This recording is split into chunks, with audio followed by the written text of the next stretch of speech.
You are listening to the Horse Radio Network, part of the Equine Network family. Work-life balance is a struggle without the horse. Add in equestrian sports and, well, it gets pretty dicey. This week we're talking about ways to save when feeding horses and how to balance and have it all. Thanks for tuning in. From Heels Down Mag, a podcast where horse pros chat about what's happening in the horse world over drinks. Welcome to Happy Hour. I'm Justine Griffin. I'm Jessica Payne. And I'm Ellie Woznicka. Welcome to episode 107 of Heels Down Happy Hour. Hey, guys. Hello. Hey. Well, so I'll go ahead and tell you guys, which will probably go into the Rose and Thorn, but I figured we'd start the episode with me saying it. But it's been a crazy couple weeks, but I texted Justine the other week and I was in the emergency room as we were planning for stuff because I have broke my leg, Ellie. Oh, no. I think I called you. What happened is you called me and I was calling you back and you're like, I'm in the ER right now. And I was like, what are you talking about? And you're like, I think it casually said, I think I broke my leg. And you're like, wait, what? You're like, no. Like, I don't understand. I'm like, oh no, I think I actually broke my leg. And you're like, this can't really be happening. And I was like, text you later. I'm like, oh, and apparently I'm having surgery. I'm like, this is unbelievable. Because then I text Doug the next day and I was like, is Jess alive? And then he just sent me a picture of you in like a soft cast splayed out on the couch. God. Well, because that's what I've looked like for the last couple of weeks. I was like, okay, I guess I'm going to live here. And so I still have that same soft cast. And I was very, very fortunate enough when I went in the ER, when I was talking to Justine, this ER doctor kind of like found me. I had riding clothes on. I was in Wellington. And it was so dumb. I like literally was standing there. I was going to get on the horse and it went to walk forward, and that drives me nuts. And I actually had like one of my grooms, they were all being wild. We had just gotten down there. And so I just jumped down to like fix them and be like, no, stand still. And you have manners and you can behave. And when I jumped down, I landed weird and happened to break my leg, like so random and so weird. And, things just happen. And so I'm in the ER and this doctor's like, he sees me and he's been taking care of me. And he's like, we have the best like orthopedic I think you need to see. He does a lot of like horse people, everything else. And so turns out he is actually one of the best. And so I was very fortunate to get right into him and get surgery, even though I would have loved to not have surgery. But the leg looks good and I'm in recovery and PT and everything. And so, yeah, it's been a crazy couple weeks that So did you know like you were getting off the horse, you were dismounting and you knew right away when you landed like crap, I hadn't even gotten on. So what did you jump down from? The mounting block or something? So yeah, well, to be honest, I was actually on the back of the golf cart, but so I was, but I like get on the horse, like we get on everything, like our horses stand, like I walk them up and like I literally got on the golf cart and they walked up to me, right? Like they do this. And so I was like, oh, it's fine. And we get on the back of the cars. I get on the side of the trailer. I get on, anything, too. You know what I mean? Like, and all of ours are used to that. And so I just got on and they were being wild and stuff. So I was like, hey, Sam, will you just like come hold him? Because I was like, oh, he might walk a step, but he like went to like lunge. And I was like, absolutely not. And so I jumped down, still holding the rein. Like I didn't even get my foot in the stirrup really, right? Like he was just being rude. And I was like, this is ridiculous. Like that drives me nuts. And so I like jumped down and so I didn't even have a foot in the stirrup. I wasn't doing anything yet. So I literally jumped off like the base of like, the back of the golf cart or whatever, like not even really holding him because Sam held him. I just like went to jump down to be like, you back up, And so I just jumped down with both feet. But the way, like looking back on it, right, because you replay it like 10,000 times, the ground sloped away left. And I just hit in the wrong place at the wrong time. And I felt and heard the side of my knee like give way. And I was like, okay, maybe I have like a hairline fracture, like whatever. But like I wouldn't remove my boot. I wouldn't do anything. And so they were going to like call the medics and it was like on Tuesday at the horse show and stuff. And so, and like everybody knew about it and stuff. It wasn't like we were trying to hide it or anything. So like, but then I was like, I can stand up. Like, I'm going to go to the hospital. Like, it's stupid for the medics to come. They're going to tell me I need an x-ray. Like, I'm wasting people's time. So I like get in the golf cart with Sam and we drive back, and I called Doug and I'm like, we got to go to the hospital. So we like get me in the car. And I'm honestly, the whole time I'm thinking I have like a hairline fracture or I've like sprained it or something. Like, honestly, okay, it hurt, but I didn't think it was that bad. And so the whole time, like even in the whole, like when I got to the emergency room, I told Justine I hadn't had any drugs or anything. I got on and off, like I took x-rays, I took a CT scan, like everything with like, it was painful, but I was like, oh, it's not that bad. And so they like pull my boot, unzip my boot, everything. And they're like, you're going to have to cut your pants off. I was like, absolutely not. Like, these are really nice riding pants. Like, absolutely not. And to be fair, I did not have to call Catherine and tell him I cut her really nice pants, so that she was very thankful of that. I got the pants off and they were very fine. But yeah, I just happened to like break the tibia plateau, and I have no soft tissue damage, which was a lifesaver. Like, I have no cartilage or tendon or ligament or anything. My bone took the brunt of it all, to be honest, in a weird way. I'm like, I've done this a million times. Like, I've done dumber things and not done it. And long story short, I ended up breaking my leg from it. And it's not something, you replay and you're like, oh, well, I wouldn't, do it again. I'm like, I would do it again because I don't like when they walk off. I mean, I wouldn't break my leg again, but I'd do the same exercise again. You know what I mean? Like, it's not like somebody's like, oh, well, maybe next time you'll just jump on the horse. And I was like, no, I probably would have bucked off and like gotten hurt worse. Like, yeah, exactly. Wild. I'm like, not that I'm happy that I broke my leg, but I'm like, it always could be worse or something. But yeah, so dumb. So just annoying, not even dumb, just annoying. So here I am all laid up. So I hope Ellie's been recovering more than me. Yeah. I'm getting there. Like, I still have like no center of gravity. Like, I'm getting pretty solid, like walk trot. I'm like, okay, that's good. I'm good. But like when I go to canter, it's not good. No. Poor Berkeley. I rode him the other day and I almost like, just like, it's not even like fall. It's just like sliding. So I literally like just almost slid off him like 6 times. I'm like, it's nothing you're doing, Berkeley, because he was just so confused. He was like, I don't understand. Like, why are you all of a sudden leaning so far to the right or so far to the left? You're like slow motion going sideways. I'm like, ugh. And I'm like leaning really bad off to the right, which, I mean, guess makes sense because that's like the duller leg. But so they're going to try they want me to go see a chiropractor and get like acupuncture in the leg because they're thinking that might like wake up the nerves. Be good. Yeah. So we're getting there, but it's definitely annoying. Yeah. I mean, that's like the best word I can come up with. Like, it's like not dumb. It's not like I wasn't doing anything dumb. I wasn't doing anything stupid. It's annoying. Yeah. Yeah. And that's what's the hardest part is I'm like, well, I'm annoyed because I'm here. And I have a broken leg, but you could always be worse, I guess. And I'm getting along and like moving around, and I can shower-ish now, like special. I can like do all this stuff. It looks a lot special, but I can like do all this stuff now. Yeah. Yeah. At least you don't have to like switch hands. Like, let me tell you, it is hard to learn how to wipe your own butt with your other hand. With the wrong hand. Well, like, let me tell you, difficult. Oh my God. So when I broke my collarbone though, like, okay, yes, a leg is worse and it takes a little longer and stuff, but honestly, the collarbone hurt worse than my knee. Wow. I'm not surprised to hear that though. A collarbone is every time you'd like move or sneeze, you're like vomiting pain. Yeah. And this is like, even before I had the surgery, like it was uncomfortable, but now it's just, I mean, I don't like any painkillers or anything else. And so I was quickly for the first week, I actually didn't take anything but Tylenol or I had like a Tylenol Advil mix.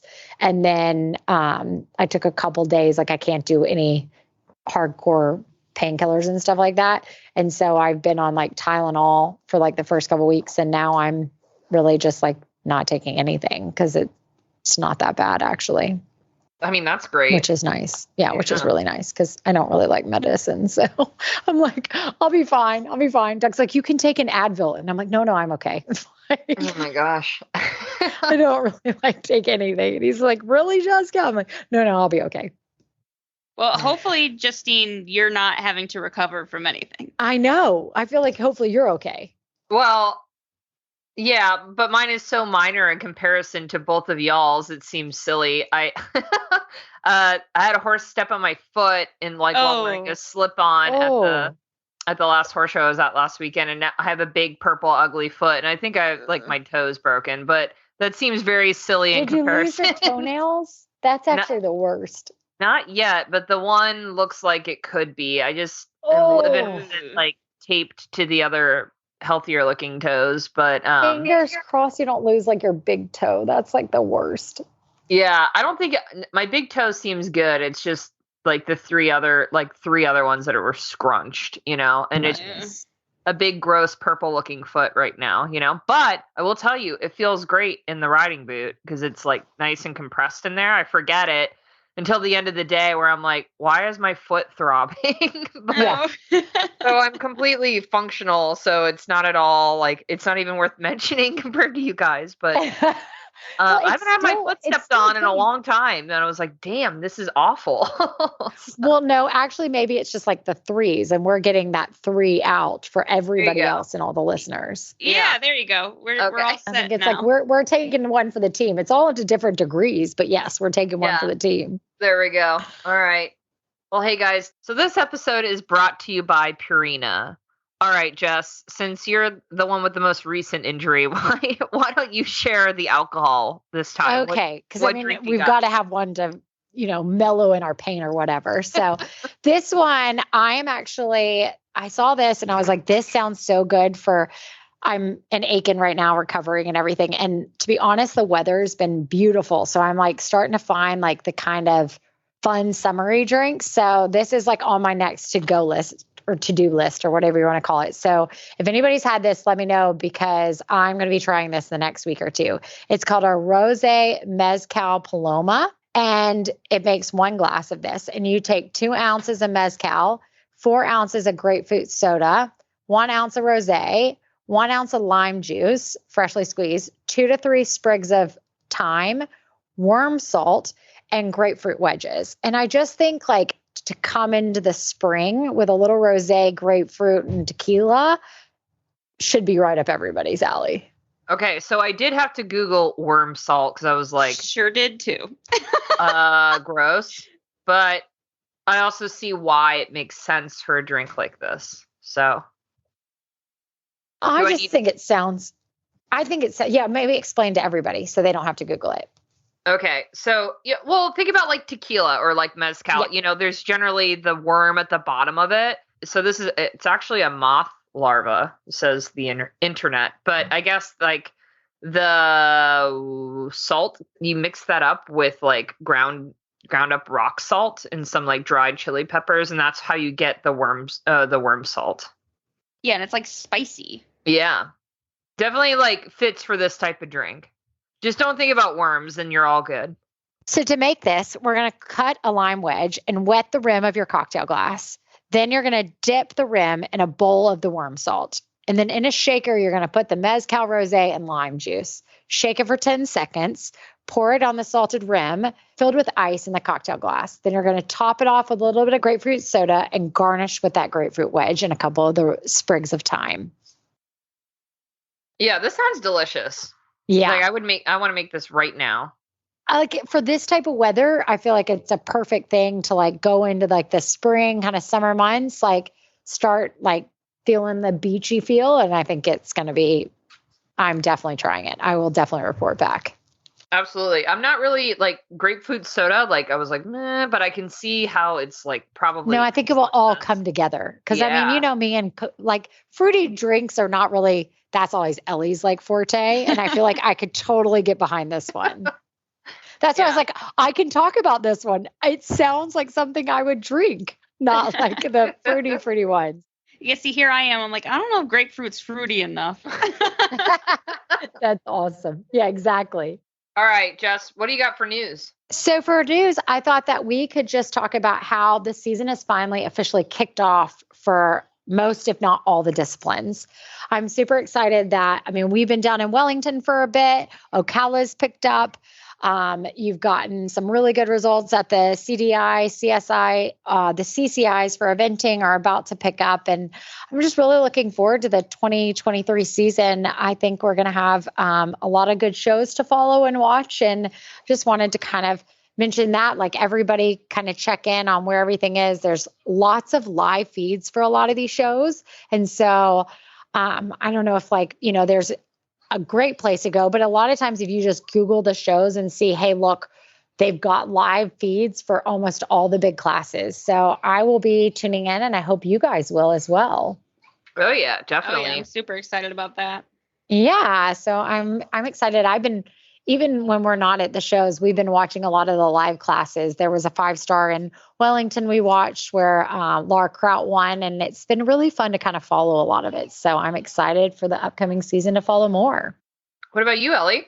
So I've got a researchy one, Justine. So researchers in Germany are saying that the idea of the alpha mare or the lead mare in a herd is a myth. So pretty interesting to me, right? Because I, like most of the industry, have always kind of heard the common idea that, right, you've got the stallion who's, yes, the ultimate leader and like the protector, but there's always that top ranking mare that's in charge of movement. Like, she finds the grazing areas and she finds the water sources and she's kind of the head honcho. But this doctor in Germany, I'm going to say Dr. K, so I don't butcher her name, was observing her own horses closely, and she was just really not convinced by that idea. So the researcher actually suggests that leadership is shared between all the herd members. So how she did it was she went and she observed the movement of 3 groups of feral horses in Italy. And the horses were all ranging from like 1 to 23, and they were all like pretty stable herds that had well-established hierarchies. 2 of the herds had single like alpha stallions, right? And then one had an alpha stallion plus 2 like lower ranking bachelors. So they studied those 3 herds at 2 different periods a year apart. The total observation time, was several days, but it was about 15 hours per group. And researchers like her team noted like each horse's kind of rank in the hierarchy, and then documented 2 specific types of movements.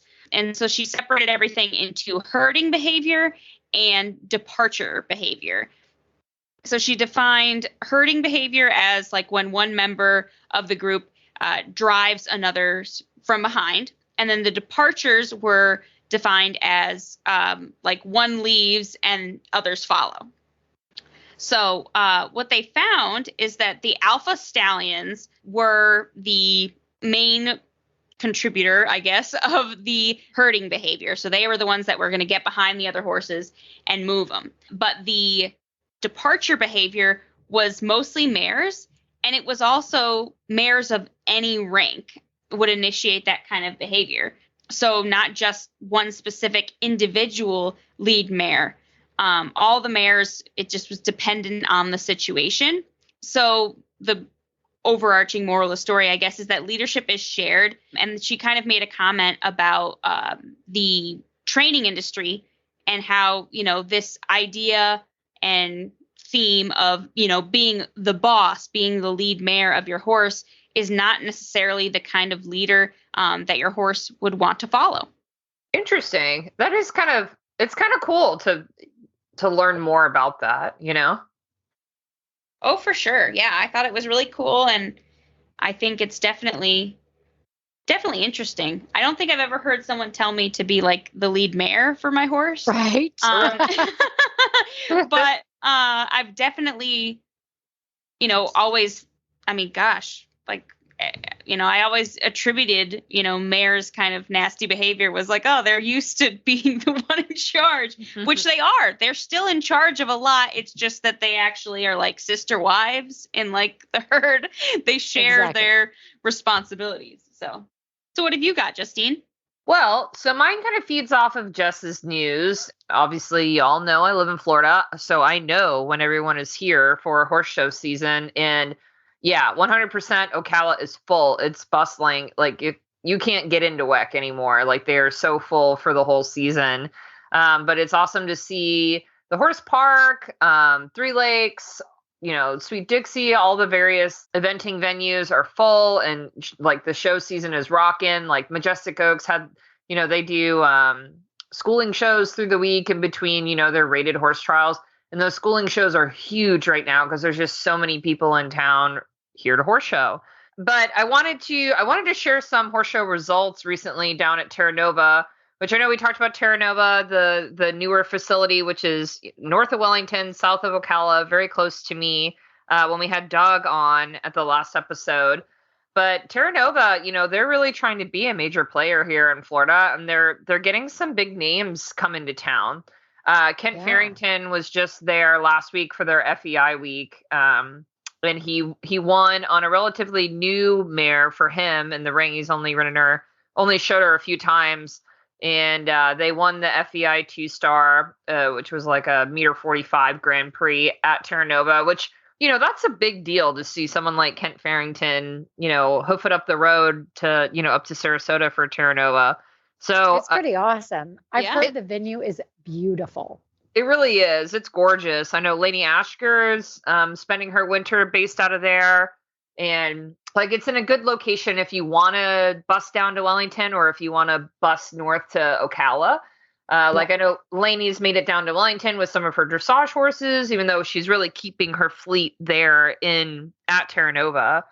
So it's very cool. I'm just really excited to see how this venue is going to grow and just sort of where it fits into the, the expanding Florida landscape. But yeah, Kent Farrington, he was there, he rode, he won.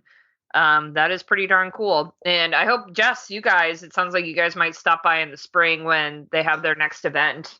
Yes. No, I mean, Terra Nova, we've talked about coming and trying to do it. And I'm really excited because I've heard that next year that they are going to actually put in more kind of like housing and stuff so that we get more kind of options. So I'm really excited that we can kind of do that because that's kind of the downfall of Sarasota right now is like that there's nowhere really to stay. And so we're hoping that Derek Braun puts on a lot of the shows there, and we were hoping to make an appearance this spring and stuff like that. And we're still trying to figure it out. But no, we're definitely eager to kind of come see the facility because I've heard it's top of the notch, like amazing. So I'm really excited. We will make our way there eventually, but don't know when. But I'm excited because it's going to be a great addition to a venue that will put on eventing, show jumping, everything. And they've really, I've heard, taken up a lot of planning and everything else to make a great venue happen. So we will be there at some point.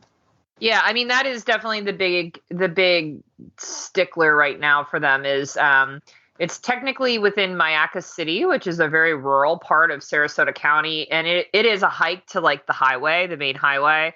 And then the beaches and everything that when you think of Sarasota and the town is a hike on the other side of the interstate on the coast. So you're right. There's not really a good place to stay, but obviously they know that. So they're working on it they're working on it and they're doing a great job. And I mean, they're still, in hindsight, so new as a venue. And so they're doing everything they can. And we're really looking forward to it. It's just, at high this season when you're in Sarasota and there's already polo and stuff there, it kind of gets hard. Oh, definitely. Yep. So we'll see. But very cool to have someone as big as Kent Farrington stop by. Absolutely. So we just want to give a shout out to everyone who donates to our Patreon page. You guys really help keep the show in the air and keep us going.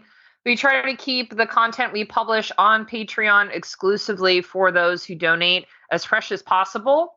So if you weren't able to attend and listen in to our really wonderful Horses, Money, and Ambition panel discussion we had earlier this month, this is a great time to donate on Patreon, because then you could get access to the recording of that event. We had a super great group of panelists, people from all different backgrounds who ride, who manage families and kids and very demanding careers with their goals in horse sport. Again, that recording will be available on our Patreon page. And if you want to donate, you can go to patreon.com/heelsdown. All right, guys. So I have a quick product review this week, and I'm kind of curious to see what y'all think, because it's a little, I don't want to say off the beaten path, but definitely not something that a product you would think of for the types of disciplines that, we ride and what we talk about mostly on the show. So, I bought a pair of Flex boots from this company called Flex Horse Boots USA. They are hoof boots for barefoot horses, and I sort of stumbled into this because as you know, I have the off-track horse Wyatt, who I've had for just a couple of months, and we are trying to set him up for success with his feet. He came to us off the track with glued on racing plates, and his feet are a mess. Like, let's be real, they're just like a super hot mess. It's a long game to get them under control. So we pulled the racing plates off, but we left them on for like 2 cycles, just trying to hope his foot would grow a little bit. And when we pulled them off, it revealed some pretty obvious challenges for my farrier, just that he's got no heel, he's got no sole, he really has no hoof wall. I mean, all very typical thoroughbred off the track problems. Like, he's like a very stereotypical thoroughbred. Anyways, so the dilemma was, do we try to stick a shoe on him now and see how that holds? When the glue came off from those racing plates, they took a good chunk of hoof with it.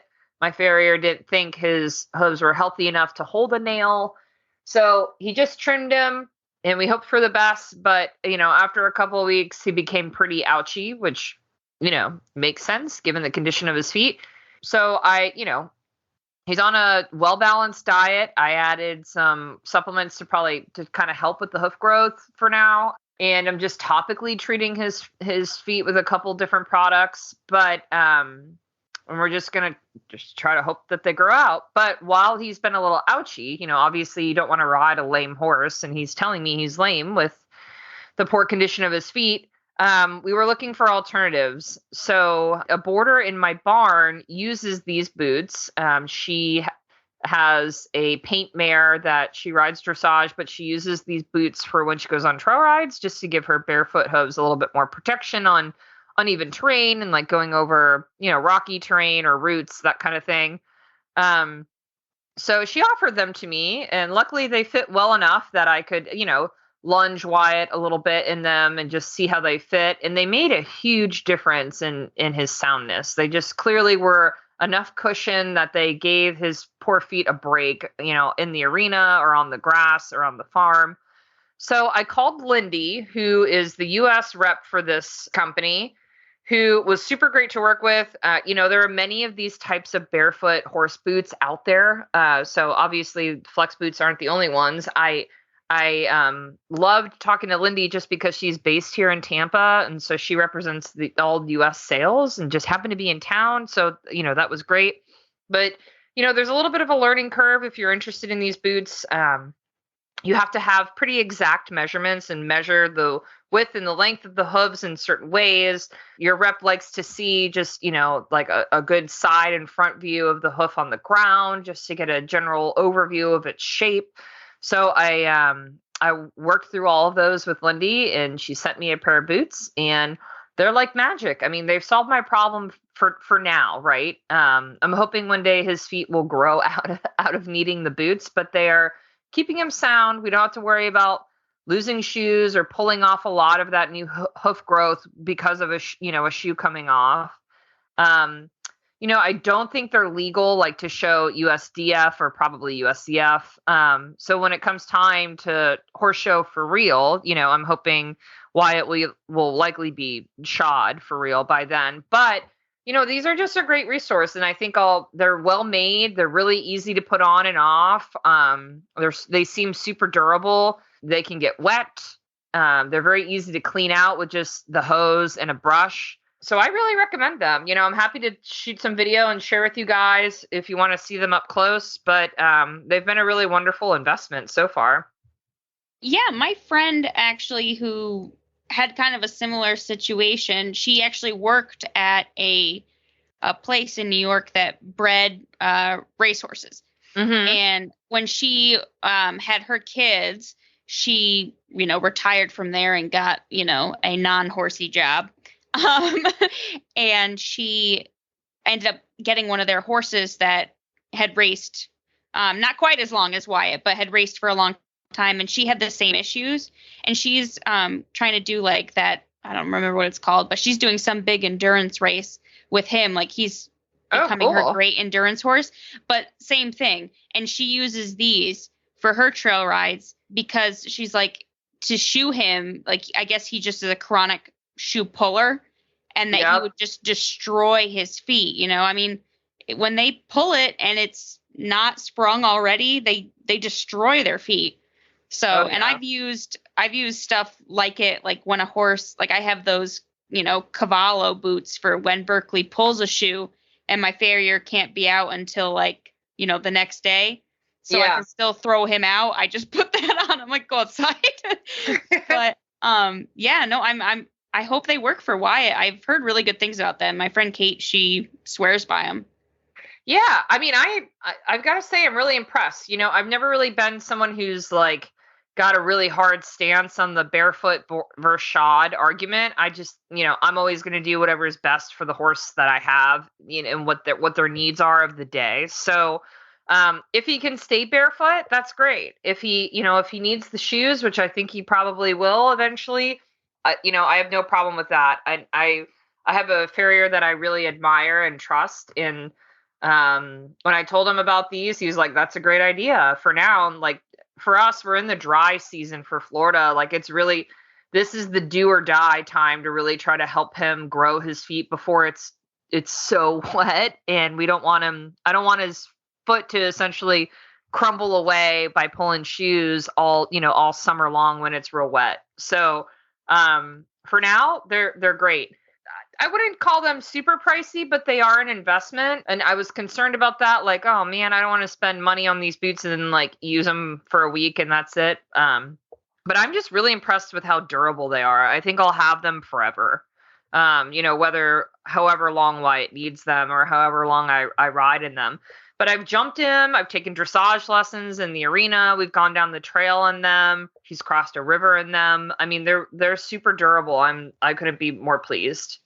Yeah, I mean, and you could always, if he ends up being like one of those horses, you can seasonally pull his shoes.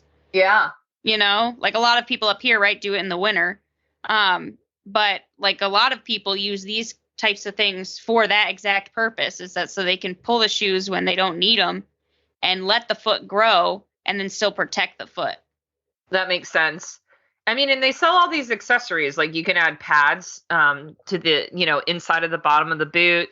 You can add rivets that like give you some traction in the snow and ice, which I think is really interesting. Like they're all different types of additions you can use. And I could see why they're so popular on, with an endurance crowd. But I think they're definitely reasonable and useful no matter what discipline you ride. So if you want to check them out, the website is flexbootsusa.com. So guys, earlier this month, Patricia and I, as part of Heels Down, we hosted this really awesome panel discussion with a panel of 5 different horsewomen who have careers, who have families. Some of them have had newborn babies. Some of them had multiple kids that were in college now. Some were single and had no kids at all, but were entrepreneurs and had their hands in multiple businesses. But the common denominator among all of them were that they were very serious about their commitment to their horses and their commitment to the sport, and that they competed and they had goals to move up. They had goals to, make it to nationals. They yada, yada, yada. They had They were serious horse riding amateurs. And Heelsound hosted this really wonderful panel discussion with these speakers, just trying to get to the bottom of like, how do you manage it all, right? Because I feel like it's a universal truth in that no matter what level you ride at, if you're not doing this professionally, it's really hard to keep up with the day to day. I mean, even if you do it professionally, riding horses all day, then going home to your kids, it's just a lot. So it was a really inspiring conversation, to be honest. It was very cool just to kind of find that common ground with other women and go, oh man, that makes me feel so much better that you've experienced that too, right? Like I'm not alone in this. With knowing that you don't want to just survive, right? You want to be successful in horse sport and in your life, whether, that's like career aspirations or family aspirations. But it's very easy to feel exhausted, right? So I just, both of you, I admire both of you too, and your commitment to your horses and your families and everything else you've got going on in your life. And I thought some of the same questions and discussions we had in that panel just apply here too. So I don't know, Ellie, what sacrifices do you feel like you've had to make to have horses in your life? Because, right, like all of them. Exactly. You have to give up something, especially I think of you and Matt, like out on the farm, like obviously you guys made sacrifices to make that happen. Yeah. So for me, like not to be like a Debbie Downer or anything, but for me, like I probably can't have kids. So for me, like that is not something I have to worry about, which is a blessing and a curse. I'm sure at some point later in life when I feel like I want to have kids, then I'll be sad about it. But right now I'm like, yeah, but I can't just like put my kid out in an electric fenced pasture and say, have a nice day. So, not disappointed about that right now. But in terms of sacrifices, it's tough because, I think it just goes for anybody that has a full-time job that's not horses, even if you're not physically tired, even if you're working in front of a computer all day, right, you're mentally exhausted by the end of the day. So it's just hard to kind of balance all of that. So Matt and I, right, Matt's an accountant. So right now he's working 6 days a week. And he comes home between like 8 and 9 o'clock, Monday through Saturday. So Sunday is his only day off. And I make him clean the stalls because it's the only day I don't have to clean the stalls. It's your only day off. I'm like, it's your only day off. And so it's my only day to not have to shovel horse poop. So it's definitely a sacrifice. Like, he can't go out with his coworkers after work because he's like, I'm going to feel really bad if Ellie has to do all this stuff alone, or especially during, hay season, like we have to change everything around. Like, it's like, I've got to take vacation at the same time. You have to take vacation and we have to hope the weather is good. But like for me, I work as a graphic designer now. Like that's my real-time job with like, benefits. But like my actual degree and everything is in book publishing, and specifically that design and like editorial. And I had a lot of opportunities and a couple really good job offers that were for jobs based in New York City. Granted, this was before COVID, so who knows if now they're, remote or what have you. So I kind of had to sacrifice what I really wanted to do as like an actual career, because it's not possible to, have a farm like for what we have. If you're looking at somewhere you could get into the city, you're looking at Connecticut, Massachusetts, those areas. To have what I have in Pennsylvania, I wouldn't be able to even remotely afford it. Not even close, yeah. No, it wouldn't be possible. So I guess, and I don't kind of recommend that. I think it probably should have gone the other way. I probably should have said, okay, maybe I'll stick with just boarding my horses and not buy a farm. Oh boy. And get like a really good job and like pay bills. But I didn't. So that was a kind of a sacrifice. But I do like my job. It's just not, what I would really love to be doing outside of horses. So I guess that would be my sacrifice. That and like sleep, and yeah. Oh, The not sure. boarding thing. I think boarding was my biggest life regret. I know. Is Mhm. I should have done that, or like been able to magically afford to be able to pay someone to do my horse chores. But I'm sure Jess probably has a better person to answer that question, because you've got a whole shindig. Well, Jess, No, I feel like you're so busy. Like, I feel like just with your schedule on the road and the way the kids come. And I mean, I feel like you're an excellent person to ask, like, what is your best time management tip? Because you guys, between you and Doug, I don't know how you guys get everything done. So for me, I'm honestly a very organized person. That's just like my natural thing, is that I'm very organized. I actually have a like old school calendar book that has my days blocked out that I then can take notes in. I do all of our billing as well. And so then I'll like make notes in there. We also have a color coded calendar that is electronic, because Doug is more of like, I mean, you guys could guess it. He's like the tech gadgety wanna person. So our calendar is linked within our barn. And so everybody can get it. There's probably, off the top of my head, probably 8 different calendars on there. And it's broken down into jumper shows, lessons, events, the barn, Doug and Jess, my personal calendar, because it has like random stuff as well.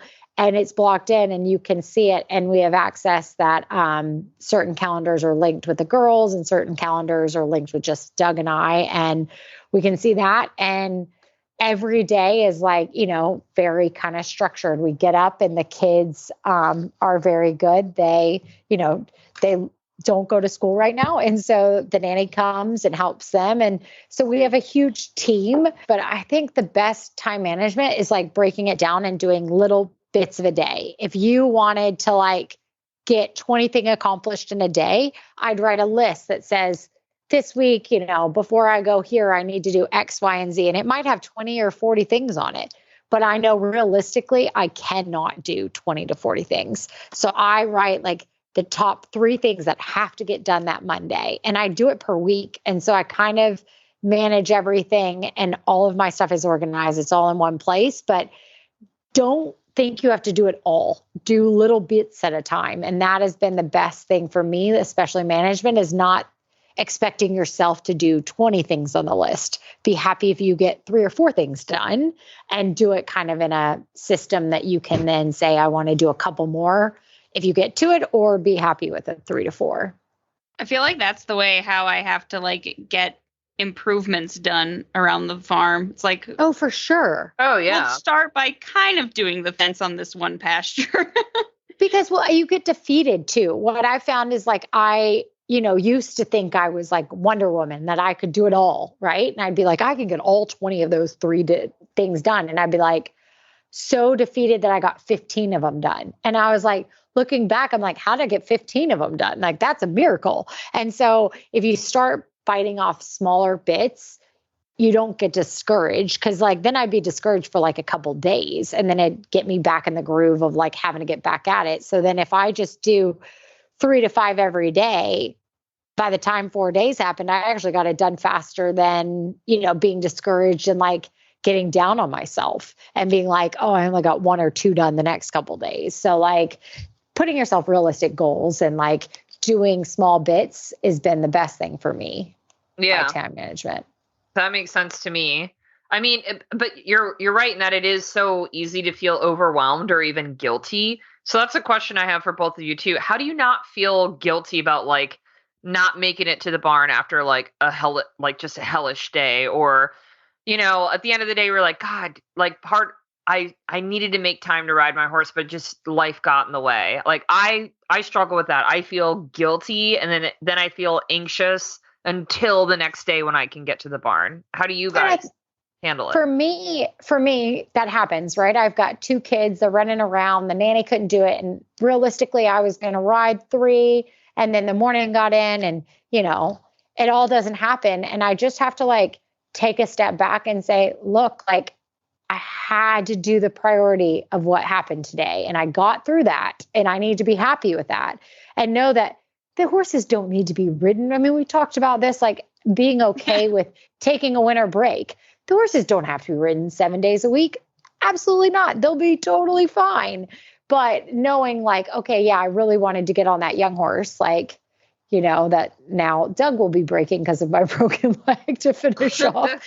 But I would just be like, look, I got everything I could today and I didn't get to my 4-year-old. Like at the end of the day, it's not that big of a deal. And like taking a step back and realizing all the stuff you did accomplish that day that you really needed to do, or saying, okay, I don't want to ride. Like a lot of times, like I'll be so frustrated because I'll be overwhelmed and I like really want to flat them because they really need to do this. But you know what? Sometimes just going on like a 15-minute hack to clear my head gets me in a better mood too. So it's like the guilt of not riding or the guilt of like not doing it. At the end of the day, they're going to be okay for what we're doing. Like they're going to be fine. So if you need to take the 15-minute hack or you don't get to the barn that day, like for me, it's like, look at all the stuff you did accomplish that day and be happy with it so that you can be in a better mindset to go forward the next day. That's good advice. Ellie, do you have any advice? I mean, so I never get to not go to the barn. She's like hoping the day comes. She's still waiting for that day. She's praying every day for that day. Yeah. But hey, Sundays happen. Yes, Sundays happen. And there are a couple times like when I, have doctor's appointments and stuff that Matt takes care of things and I get to spend like one night and I don't have to feed the horses. And I'm like, wow, is this what it's like for most people? But in all seriousness, like, I think like what Jess said, I don't feel guilty about it because they don't care at all. As long as they're going outside and they're eating, they don't care. They're happy. So they don't care if I ride them. They're probably happier that I'm not. And they're not having to work. I said, go give him a treat. He'll be happy that she got a treat from you today. She's like, she couldn't make it out. And it was like one of those days and it was crazy. And I was like, just go give her a treat. Like we rode her this morning. She's totally fine. And at the end of the day, the client was happy, but the horse was so happy to see her with a bag of carrots. That's all she wanted. Exactly. What about you, Justine? I mean, you have a demanding job. Yeah, I do. And so there are just some days where everything is impossible, How do you stay motivated to ride and get up even like when it's crazy at work? Like that, I mean, the horse time, like you guys know, it's like, that is my peace, So like, especially after a long work day, like that's immediately what I want to do is like, just go ride and not think about it. And focus on what makes me happy, which is riding. And like you, Jess, I tend to be a very organized, very type A person. Part of what I love about horses is goal setting. It doesn't have to be related to horse shows, but obviously it's an easy goal, when talking about competition, but just like having goals for me and my horse.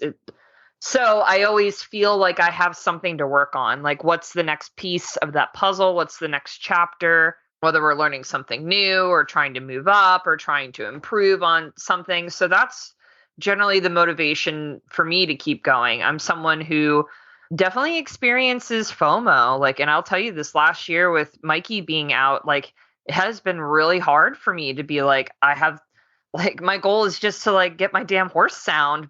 And that's the first time in my life I've ever had to experience that. And I'll be honest, there was a point in all that where Alex, like my husband, came to me and told me like I should consider seeing a therapist because he felt like I was grieving, I was like grieving the end of this partnership. So it plays like a mental toll on you. And I think that's important to talk about sometimes. Like we put so much of ourselves into this, right? That it's okay to be like, holy cow, who am I without horses? I don't know. I don't know who I am. So I've always been a very motivated person. And I will say, like, with the Mikey rehab, it has taught me a lot about myself. It's taught me, like, things that I want to improve on just personally, like how I handle stress and how I handle certain things. But if there's one thing that has ever been true about me, it's just, like, I need horses in my life. I just, you know what I mean? Like, it's just so important. And that drive to get better and to do more and to explore more with horses, in and out of the show ring, never faltered, even when I didn't have a horse to ride. Like I was constantly seeking out opportunities anywhere because I just had this hole to fill. So I think I'm learning to be kinder to myself. Like, it's okay if you're not going to meet this goal by this date, or if things are going to take longer. Cause I always feel like, oh gosh, if Mikey didn't get hurt, I would be like riding second level by now, or you know what I mean? And that's not healthy to do that either. So it's a constant balance, but I am an organized person, and I think that helps. I am a goal oriented person, and I think that helps too. But yeah, life does get in the way sometimes, and you just got to like come home and drink a glass of wine and just be like, well, we're going to write this one off, and tomorrow's a new day. Right. So I don't know if that's helpful to anybody, but yeah, I just know that I know the feeling of when you're like, man, why am I behind? Or why can't I wish I was farther along or doing this by now. Like that is a very normal thing to feel. For sure. Matt and I have this big joke. And like, if it's something that needs to get done, but maybe don't have enough time, and, or it's like, if I really want to ride all 4 horses this week, and Matt will always say 10-year plan. And I'm like, and like, I know it's a joke, I mean, he says the same thing about like when I don't do the laundry. So I know it's a joke, but it is kind of nice to just be like, it doesn't have to happen right now. Everything is a process. It's what is that Miley Cyrus song? It's the climb, right? Yeah. Oh, I can't believe I just referenced that. I apologize to all our listeners. Your horse has unique feed needs, and Purina has you covered. From breeding and growing to senior horses, then performance horses to easy keepers and everything in between, Purina has an extensive profile of research-backed options for your horse. There's no shortcuts for quality nutrition. Cheaper isn't cheaper if it doesn't work. Put their research to the test. Find optimal nutrition at any level at your local Purina retailer, or visit purinamills.com to learn more. So speaking of Purina and horse feed, I found this great article and stuff like this on basically like calculating horse feed and what are we actually saving money, because at the end of the day, sometimes we just buy the cheap bag and hope that it's the best. And sometimes that's not really the case. And so I wanted to talk to you guys on like some of your kind of tips on how to save money at the feed store, because I recently have now been to a second feed store that has done this, where if you buy 10 to 12 bags, the 2 different stores I went to, I think were both different. One had 10, one had 12, but they were both Purina. We feed Purina. But if you bought 10 or 12 bags of the Purina grain, one of them I think had Nutrina as well, then you get a bag free. And I was like, that's amazing. Like, I have to feed this anyways. This is what my horses eat. So I didn't know if you guys had seen other kind of tricks and trades of how to save money at the feed store. Was that like a local feed store or was it like a Tractor Supply, Jess? So for me personally, I did it. So I know Aiken Saddlery does it for, I think, Purina, and I know they do it for Purina, and then I think they do it for Triple Crown or Nutrina. Don't quote me on that. But they do it where you sign up for their rewards program, and they have a great rewards program anyways at Aiken Saddlery. And so you do it and you plug in your phone number, they calculate it and stuff, and they keep track. And then theirs was, and don't quote me if I'm wrong, but I think theirs was every 10 bags of any Purina grain, like we feed Omeline 500 and Ultium Gastric Care, then you got an additional bag. And then I was just down in Wellington at Red Barn, and every time you bag a certain bag of grain, like I think theirs was 10 bags, and I think Aiken mistakenly was 12, but it's somewhere in that order. I'm not exactly sure. But at Red Barn, you did where if you bought that specific bag, it didn't do all of Purina. So if I bought 10 bags of the Ultium Gastric Care, I got a bag for free. And same with the Omeline 500. And buy a lot of grain. I mean, we have a ton of horses, so it kind of racked up. So those two in particular were very nice that they both did it. Their rewards programs were a little bit more specific to that, but it was definitely, you put in your phone number, you sign up for their rewards, and you get free bags. And that was really nice. Yeah, that is a good perk. I wish Tractor Supply had that good of a deal.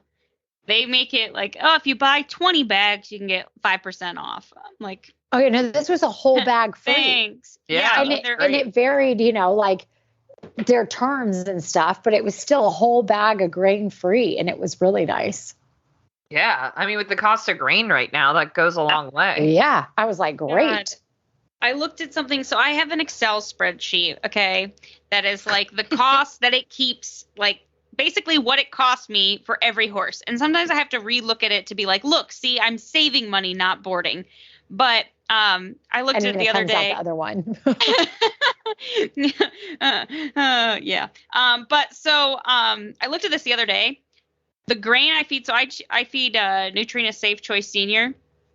And when I bought my farm in 2019, it was $18 a bag. It is now $28.99. It literally has jumped that much in no time. Oh, you I know. It's nuts. Yeah, it is nuts. So I think, but Nutrina does do this thing where they do like plaid points. So you can get like money off, like each, I don't know how it exactly works. But they have this website where you can get like merch from them. Like I actually got over the summer, some corn, like really nice, like, regulation sized cornhole set. Oh, wow. Yeah, from them, because I had like 60,000 points because I buy grain all the freaking time. But so I mean, and they have that, and then they also have like, 600 points, you save $10. I mean, so it's not a lot, but I mean, it does help. Yeah. I mean, $10 is $10, right? The other thing that I found, so we started feeding a better quality hay, and then we could feed less grain and different quality grain. So like, that's what we looked at too, when talking about spreadsheets and everything else, is that sometimes like looking at feeding the cheaper grain, whatever, even within Purina or whatever else, is that I was then going to have to feed more of the grain, right? And then it was going to cost me more. And so then I went to, and I really went and did a specific thing and met with a nutritionist and stuff like that, that we were like, okay, look, if we feed the Old TM Gastric Care that has the gastric care in it, it's cheaper than buying the Outlast to add to it. It's cheaper than doing an omeprazole. It's cheaper than doing all this.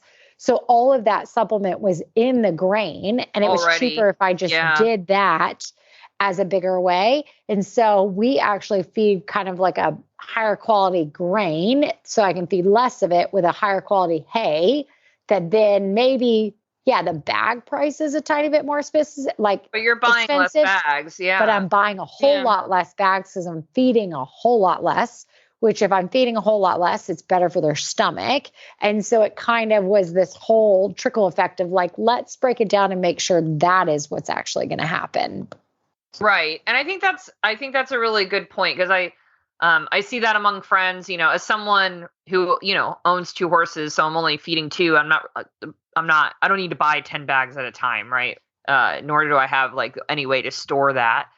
I do see like friends and fellow competitors and stuff that do that, where they're like, well, I just can't afford to buy this whatever bag of feed because it's so expensive, but they're feeding so much in weight of the grain, like 2 to 3 times a day. Like their horses are getting so many pounds of it's so expensive. I'm like, you're going through 4 bags as I'm going through 1.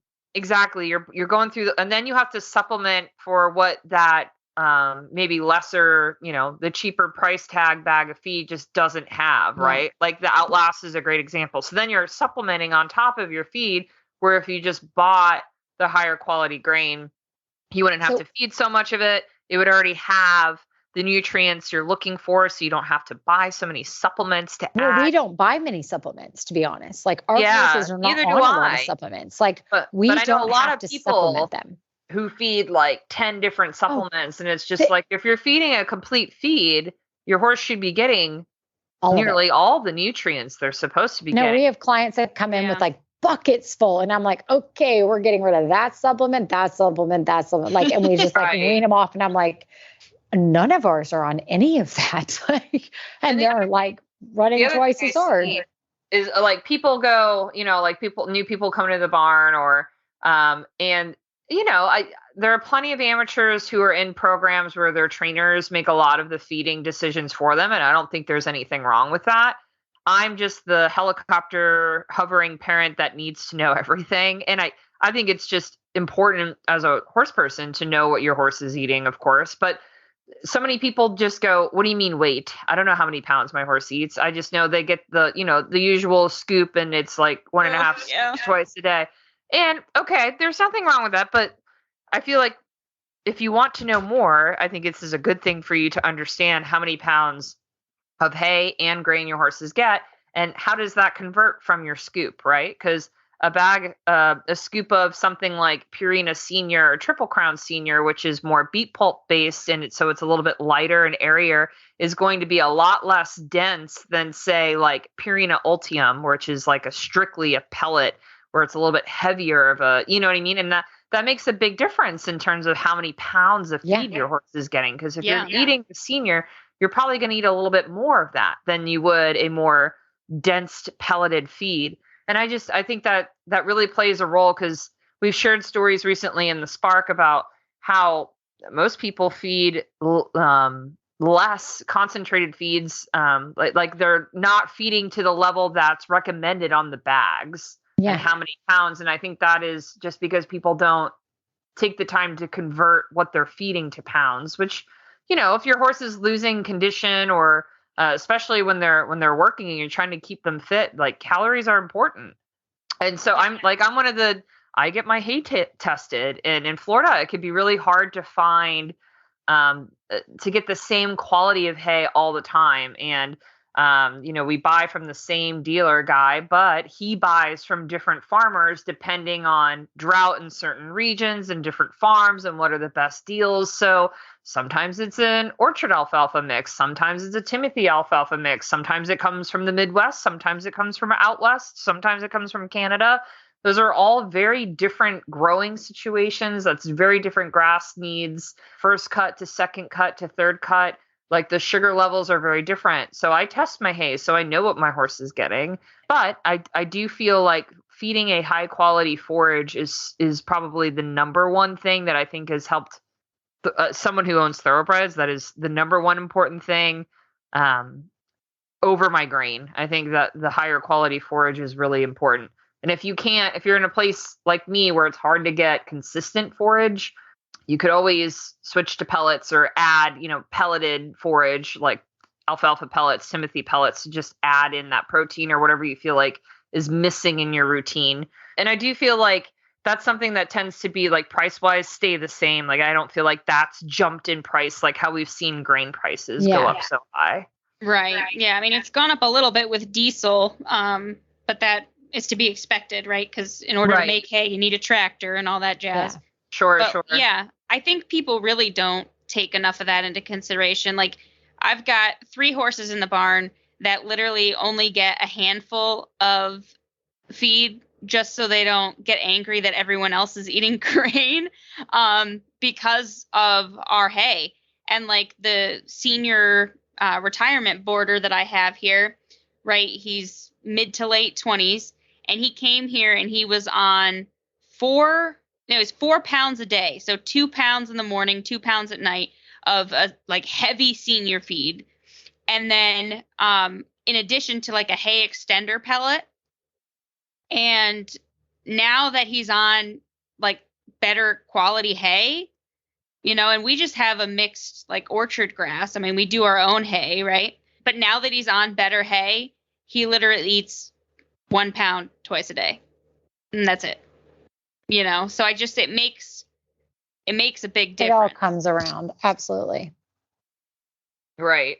So I don't know. There are definitely ways to save, but at the end of the day, if you want a horse, it costs a lot to feed them. But But the only other thing to consider for both of you, I mean, you guys are in places where like the grass is actually like has some nutrients to it. It's not like Florida grass is so bad, like horses can't live off of grass here. But like especially you, Ellie, like I know you bale your own hay every year. Like how do you maintain your pasture to make sure you're growing the best, most nutrient dense grass that you can? Like how do you have to fertilize, on the off season? And Jess, you too, like how do you guys maintain your pastures? Because I feel like that is a whole other part of this that can be really important depending on where you live. So I don't use any kind of fertilizer. I will spread like my manure, like from like, so right now we've got a poop pile, from like all winter, and we'll let that, and we'll rotate it and get that really kind of mulchy for about a year and a half. And then we'll spread it out on our pastures and on the hay fields as well. And that's mostly kind of just to get rid of it. The seed from the hay, when you feed your horse hay, actually is still in their poop. That's what if you ever see birds picking at horse poop, that's what they're getting at. So that kind of helps just to keep growing what you've been growing, right? So that's what I do in the pastures. That's what I do in the hay fields. But in addition to that, the only other thing I do is I do have to sometimes, like when we rotate our winter pastures, especially this year, I'm going to need to do it just since there hasn't been snow and they've been eating the grass down so much that it's like it's nothing. So I'll go buy some seed, and I will reseed one of the pastures. Usually, I just let it rest basically until fall, winter. Ideally, you'd let it rest till spring, but I don't do that because I don't like to put them out in the winter when I have to walk far. I like them close to the house in the winter because it's cold. So that's what I do to kind of make sure all that is good. And then we do test our hay as well. And I'm hoping it'll be a good, year for it. It's touch and go. Like last year was a really good year for hay. The year before, super dry, super terrible. Like all of the horses just, it was stockier and it just wasn't great. So they all we had to boost their grain and hay extender more because the hay just wasn't as good a quality. And that, unfortunately, so much of that is weather dependent. So I've had to buy, there's been a couple times where I bought loads of hay to supplement our hay, because, you can't cut hay if it's raining. You can't cut hay. There's a lot of variables to it.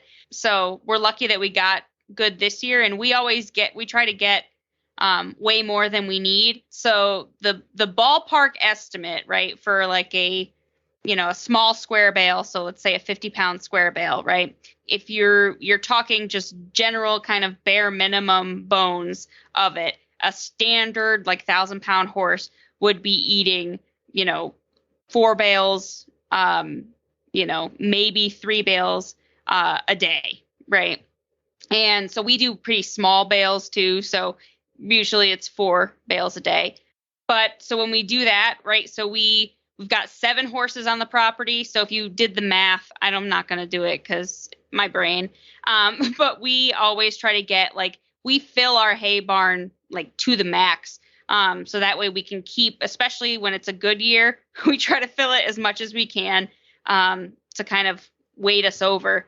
Because hay doesn't, as long as it's stored properly, it doesn't go bad. The nutritional value that it loses in the first 6 months. So it's not going to lose any more if you wait and feed it next fall or next winter. Fun fact. Oh, it's nice. All right, guys, it's time for Rose and Thorn. Who wants to go first? So you guys already know my thorn. But Yeah. I'm pretty sure there's nothing like this that I could top. So, what are you guys' rose and thorn, or do you want me to go with my rose? Why don't you go? Yeah, you go. Okay. So on top of all this, with my knee and all that, or it's really my leg, but all that, was that my Rose would be that I got to actually, since I live on the second story, I got to reroute, is that I've got to spend time with my mom, and we rerouted to Aiken. And so I'm not sure that this is my mother's Rose, is that we've gotten to spend more time, but it's been super fun. Or Doug's Rose, to be honest, is that we've left Doug at home. But for the last couple of weeks, my mom has been taking care of me and the kids, but it's been fun to spend quality time with her and everything else. So my Rose is that in the midst of all this, I've gotten to like have more family time and stuff, which was fun. Yeah, you're finally not running all over the place. I'm not running everywhere. I can't run anywhere, to be honest. Aw. So Justine, what is yours? Okay, so actually I have a Rose that involves you, Jess. Okay.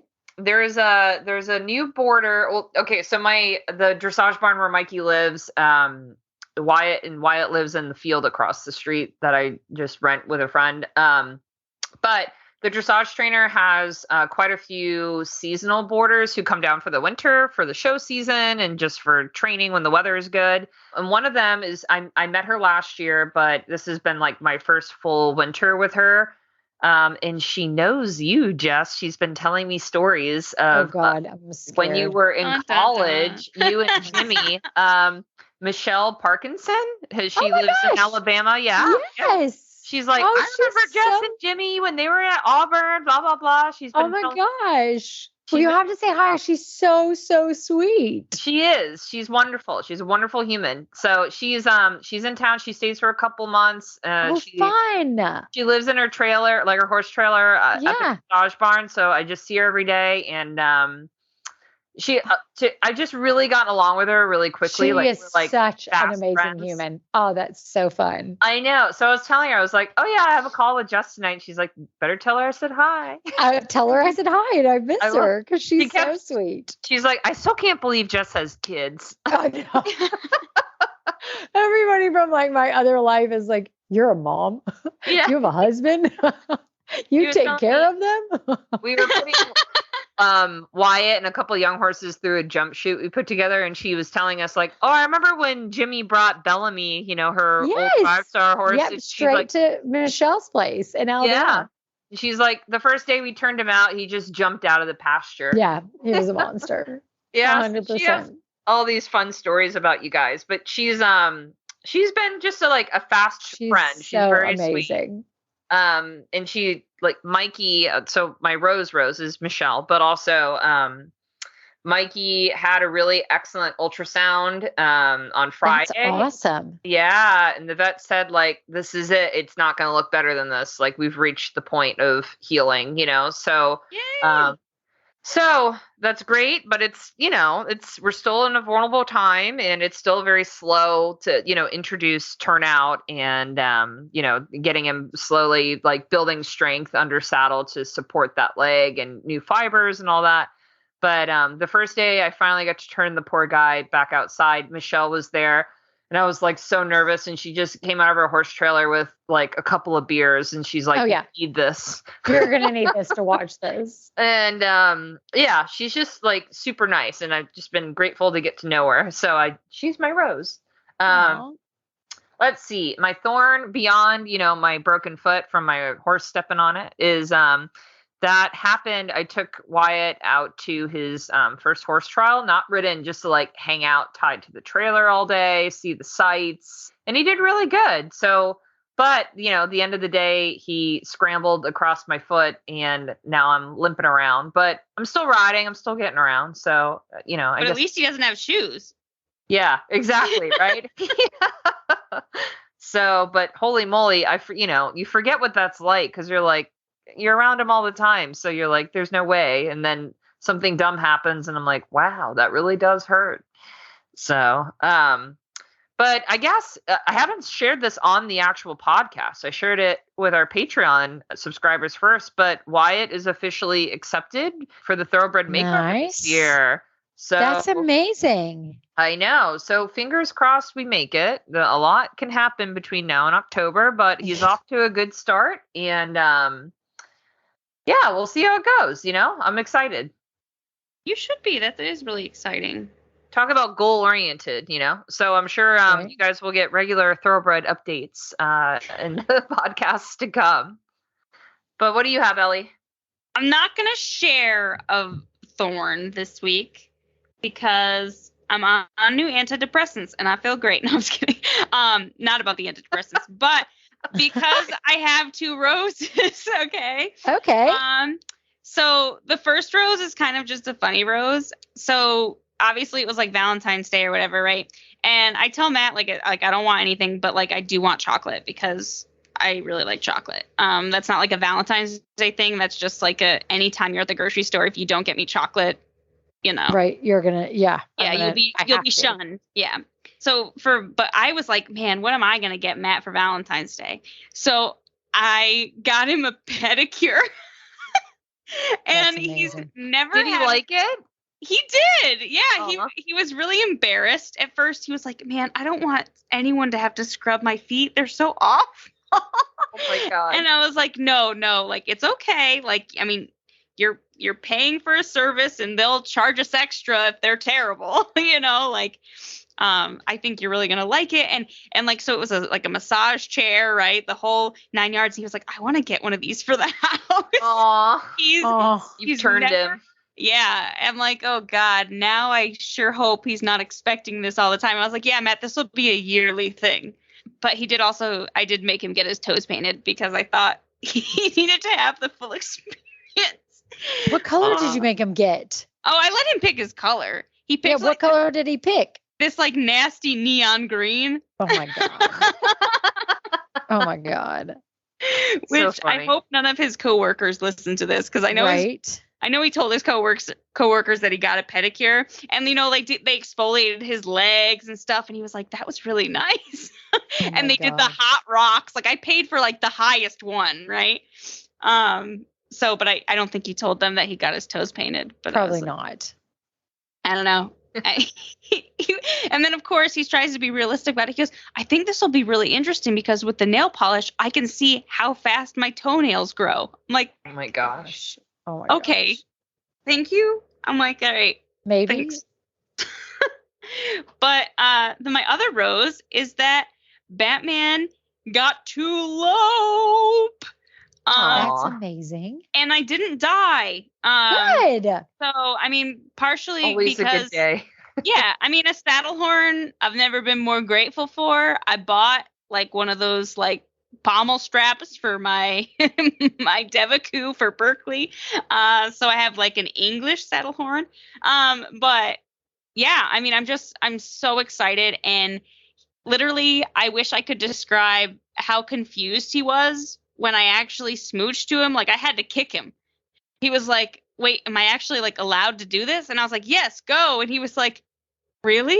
But he was so good about it. I mean, he didn't miss a beat. Like he's done it twice now. I mean, only like 30 seconds each direction. So it's literally once around the arena.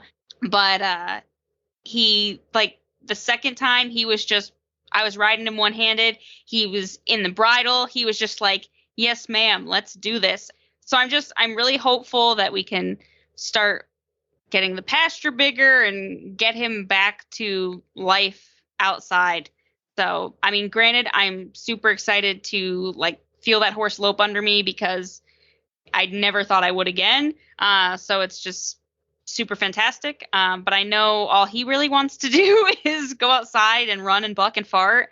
So I'm just hoping we can just keep working on getting him strong and get him out and get him not having to deal with me on his back 5 days a week.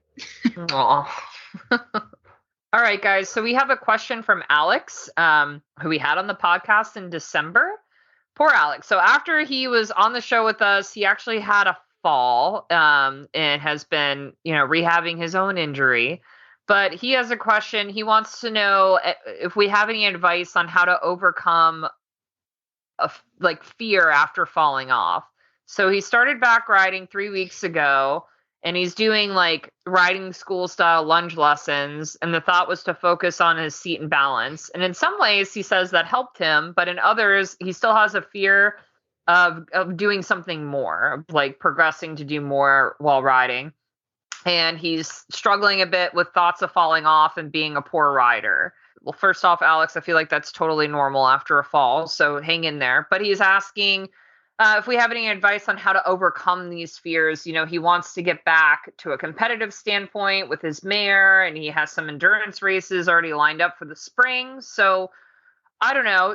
Jess, are you worried about having any fear after I mean, technically you didn't fall off when you broke your leg, but I don't know. Do you have advice? I know you went through like your collarbone injury years ago too. Like, how do you get back on? Yeah, I mean, I think for me, yeah, I didn't fall off this time, but it's still going to be like when you jump down, like, you know, are you okay? Like, are your bones okay? Like, and I'm sure I'm fine, but it's a freak accident and things happen, but it still makes you not comfortable. And honestly, the more times you get in the saddle and the more times you do it, for me, that's how you do it. And that's like, you just have to trust, like, okay, look, you can do this. You are secure in this. And maybe it's baby steps, and maybe it's getting on, you know, things that you're comfortable with, and that you're, you know, like you said, he's doing this Spanish riding. He's like taking it times to get his balance. And that sometimes is what helps you. And so sometimes in life and riding, you have to take 3 steps back to go some more steps forward. And I think that's part of life, is like realizing that it's not always all these steps forward that are great. Sometimes you have to take steps back and say, it's okay. I'm going to regain my confidence by going slow. And so, you know, the next time I might, like when I jump off, I might like try to get back on the mounting block, you know, like, and be like, oh, I'm going to be okay. And in reality, then you get back in the groove and you're like, no, I can jump back down and not break my leg. It's just things happen. Things don't always go to plan. I think that's great advice. Ellie, do you have any? You know, like I know you're dealing with finding your own balance in the saddle. Does that give you any fear? Oh yeah. Like I'm terrified. Like I have a new fear of like getting, like since I can't feel my leg as good, I have a really bad fear of like getting my foot like stuck in the stirrup, which I've never, I mean, knock on wood, it's never happened to me, and I've never been afraid of that before, but like now it's kind of like an irrational fear. And granted, there was not a fall per se in mine, you know, it's a disease. But when I had a bad fall off Berkeley, when I first, oh God, it was like a month after I bought him. So this was in high school. I mean, it scared me pretty good. And as stupid as this sounds, I will highly recommend it. And I have done it with my own clients, like that are struggling with like gaining their confidence.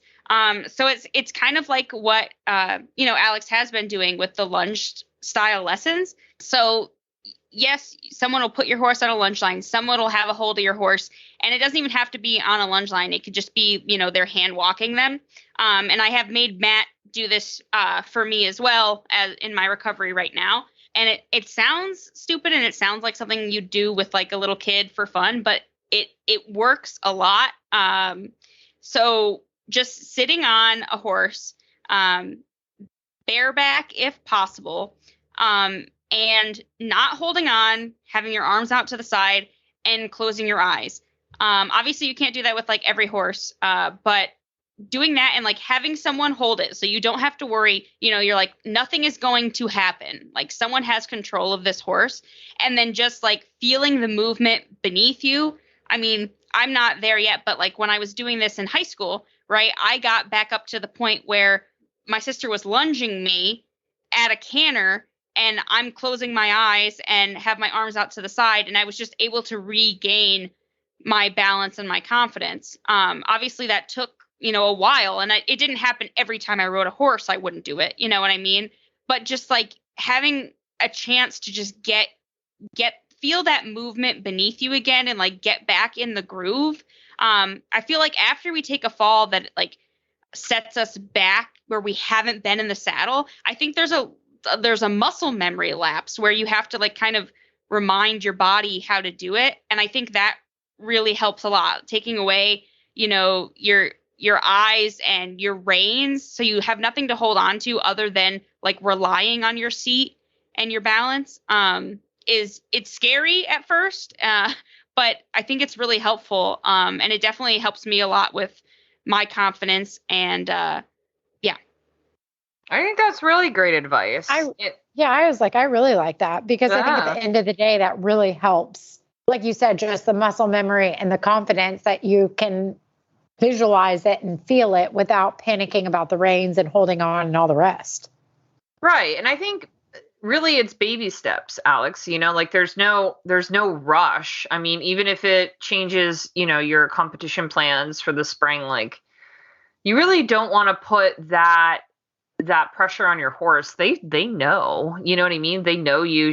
Liberty knows you, so she's going to know if you're not at 100%. That's part of what I love about the relationship with horses is your confidence is so important for them, So I just wouldn't rush it. Like you will know when you feel better, when you're like, oh, I'm finally back to the old me. You know what I mean? Like it just sometimes it takes time, and it's no one can tell you when like you're gonna feel better about it. It's the mental side of the sport is so hard sometimes, and it's so individual. Everyone is on their own path. So I would just take your time. I think you're doing all the right things so far. So 100%. well, if you have a question for us and you want us to answer it on the air, you can always send us an email by going to hello@heelsdownmedia.com. And you can join our Facebook group. We have a lot of fun conversations there. It's the Heels Down Happy Hour Podcast Lounge. And if you want to hear more from us, you should subscribe to the Heels Down Spark, our daily equestrian newsletter. You can do that by going to bit.ly/sparkbyhd. We want to say thank you to our partners this week, Purina. All right, guys, that's a wrap. Cheers. Cheers.